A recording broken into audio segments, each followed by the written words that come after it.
भाई लोग, पिछली वीडियो में इंट्रोडक्शन तो हो गया था, यूक्लिड विभाजन भी हमने पढ़ लिया था। अब इस पे सवाल लगाने की बारी आती है। तो देखिए, हमारे पास पूरा 5 सवाल है प्रश्नावली 1.1 में एनसीईआरटी के। ठीक है, इसमें से 2-3 हम बताएंगे और बाकी सब आप लगाएंगे, क्योंकि 2-3 हम बता देंगे तो आप बाकी सब लगा लेंगे। ठीक है, तो चलिए स्टार्ट करते हैं। पहला सवाल पहले मैं लिख दे रहा हूँ, उसमें का मैं बताता हूँ। तो देखिए, पहला क्वेश्चन है प्रश्नावली 1.1 का पहला कि निम्नलिखित संख्याओं का एचसीएफ ज्ञात करने के लिए यूक्लिड विभाजन प्रमेयिका का प्रयोग कीजिए। ठीक है, उसमें पहला में दिया है 135 और 225 का, फिर 196, 38, 22, 20 का, फिर उसके बाद 867, 255 का।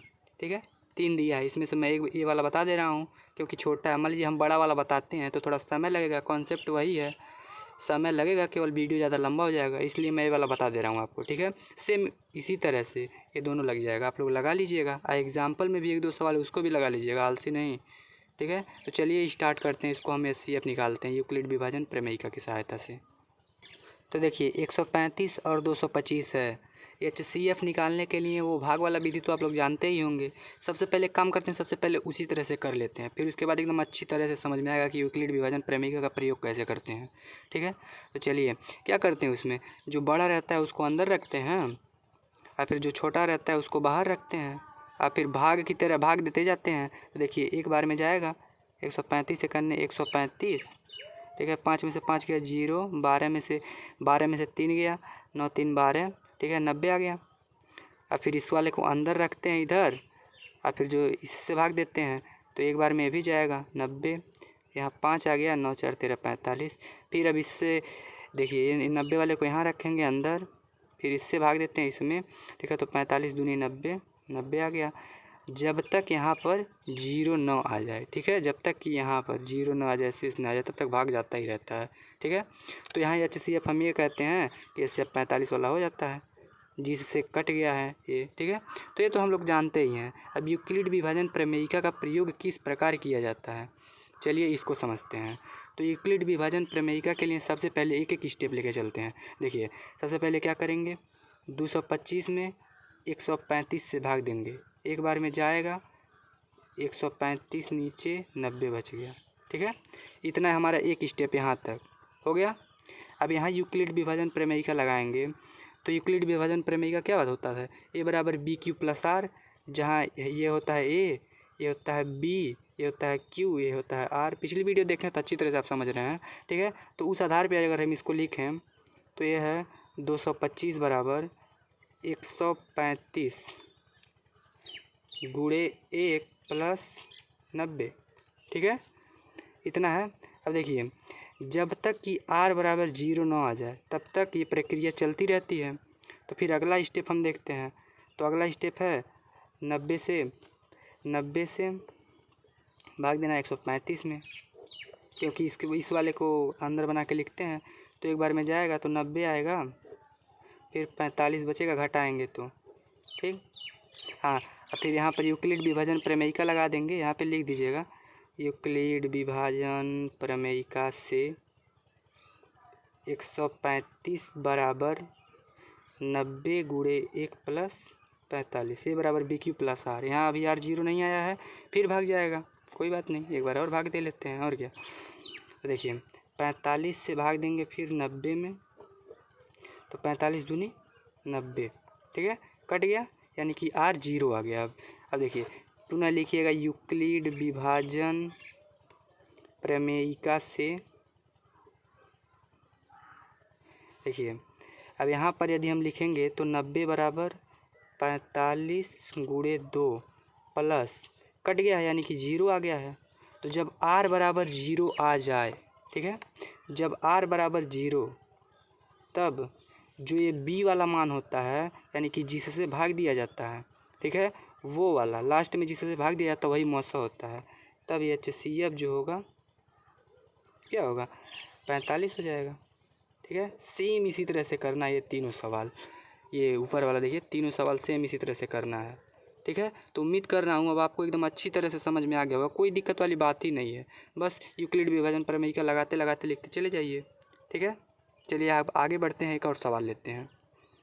अब देखिए, दूसरा सवाल ये है कि दर्शाइए कि कोई भी धनात्मक विषम पूर्णांक 6q+1 या 6q+3 या 6q+5 के रूप का होता है जहाँ की कोई पूर्णांक है। तो इसके लिए तो भाई मेरा पहला वाला वीडियो अगर नहीं देखे हो तब तो नहीं समझ पाओगे इसको सही से, ठीक है। इसलिए सबसे पहले वो वाला वीडियो देख के और फिर उसके बाद ये वाला देखना, ठीक है। तो सब इसको सॉल्व करने के लिए सबसे पहले क्या करते हैं, सबसे पहले मान लेते हैं कि माना एक धनात्मक विषम पूर्णांक है, ठीक है, जहाँ a बराबर है BQ+R। अब यूक्लिड विभाजन प्रमेय में बताया हूँ कि a बराबर BQ+R, जहाँ 0 से बड़ा या बराबर होता है R जो कि b से छोटा होता है, ठीक है। इतना हम मान लेंगे, ओके। अब देखिए प्रश्न से, देखिए इसमें 6q+1 6q+3 6q+5 इसमें इस तरह से है।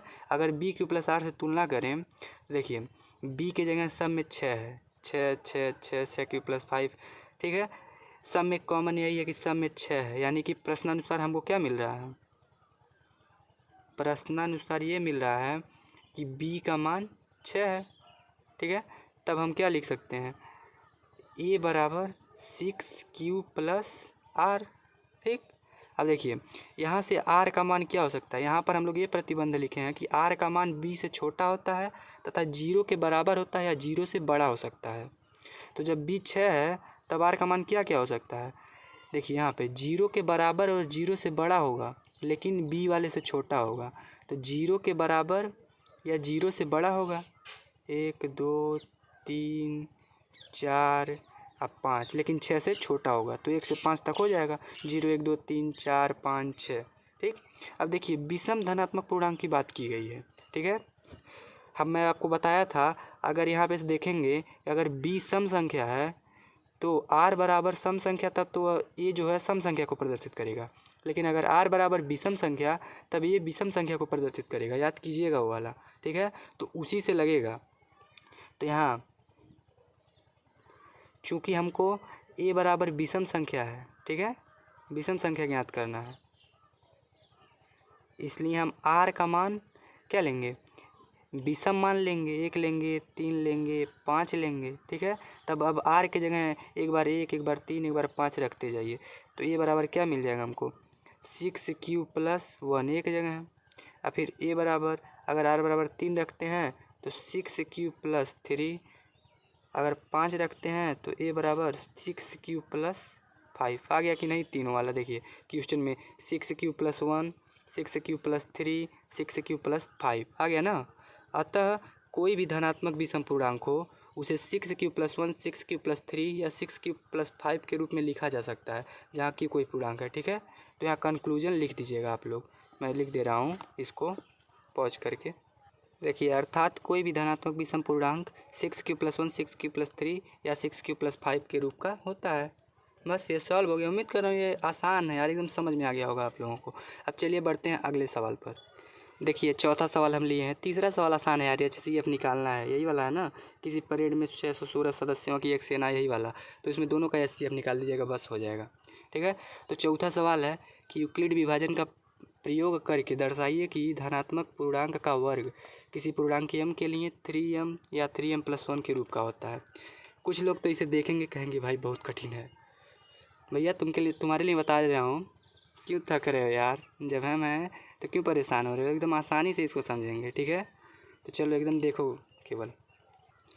तो देखिए सबसे पहले इसको मान लेंगे कि माना यहाँ पर देखिए धनात्मक पूर्णांक का वर्ग दिया है ना, धनात्मक पूर्णांक दिया है ना, तो सबसे पहले मान लेंगे कि माना a कोई धनात्मक पूर्णांक है, ठीक, a कोई धनात्मक पूर्णांक है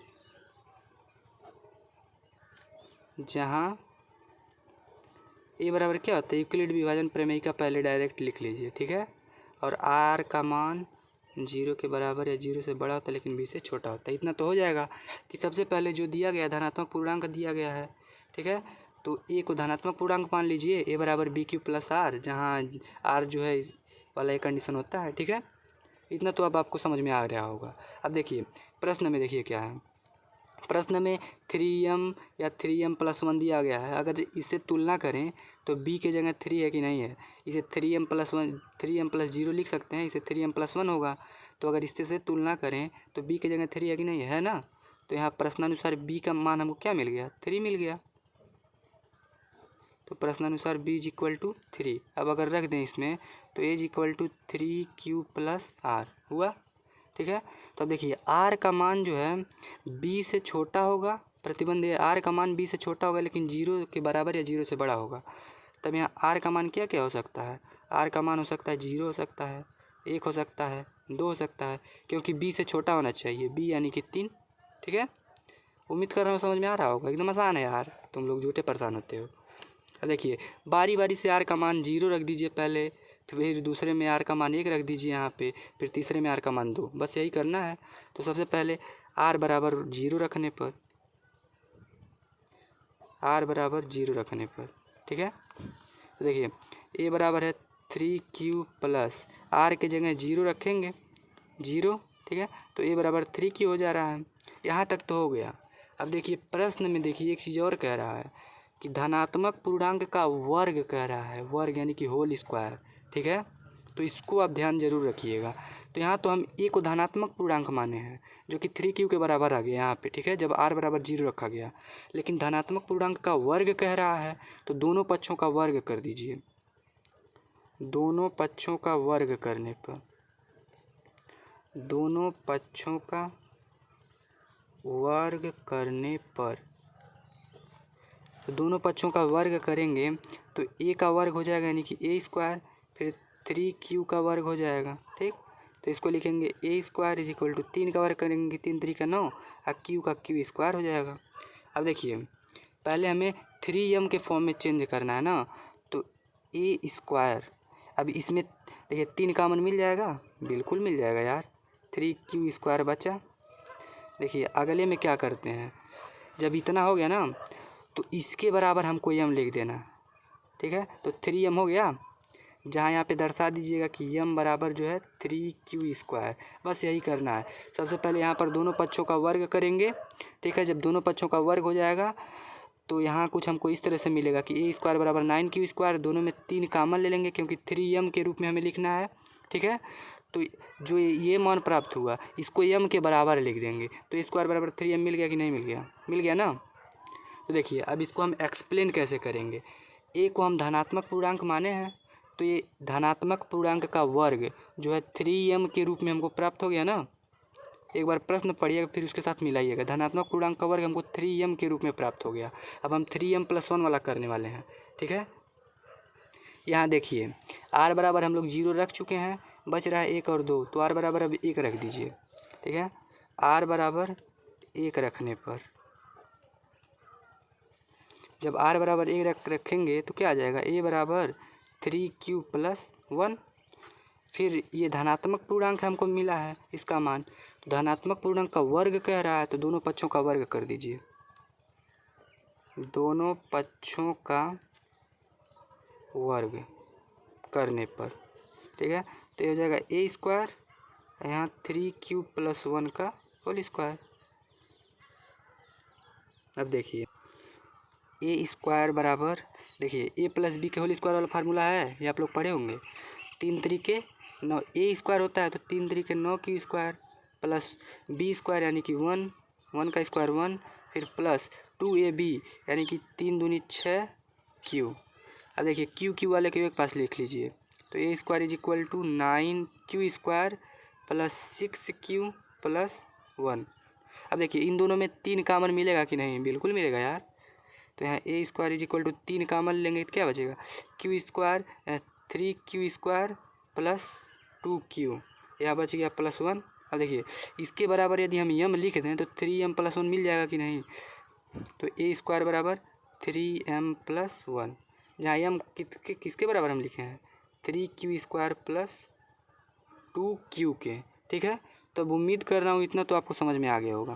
तो इसको भी किस तरह से एक्सप्लेन करेंगे, a को हम माने धनात्मक पूर्णांक। ठीक है, तो किसी धनात्मक पूर्णांक का वर्ग जो है 3m + 1 के रूप में प्राप्त हो गया।